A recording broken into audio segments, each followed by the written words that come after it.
Serangan roket Hizbullah menghantam wilayah Haifa hingga mengakibatkan kobaran api membumbung tinggi. Serangan Hizbullah itu pun membuat warga Israel panik. Mereka ketakutan hingga lari kocar-kacir di bawah kobaran api. Video kepanikan warga Israel itu kini bocor dan tersebar luas. Dalam video tersebut tampak roket Hizbullah mengenai sejumlah gedung hingga menciptakan kebakaran hebat. Kobaran api akibat serangan roket itu pun tampak membumbung hingga ke langit. Sementara puluhan warga yang ada di area tersebut langsung panik dan ketakutan.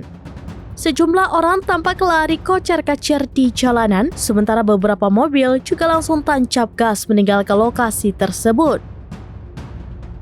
Dilansir dari Tribunnews.com, serangan Hizbullah ke Haifa itu diluncurkan pada Senin 23 September 2024 lalu. Hal itu diakui langsung oleh pasukan Hizbullah dari Lebanon.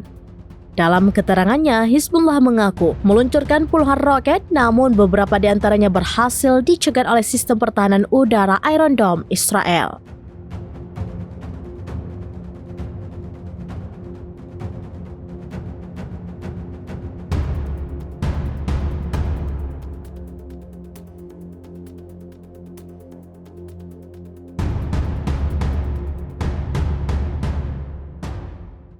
Download Tribun X sekarang, menghadirkan lokal menjadi Indonesia.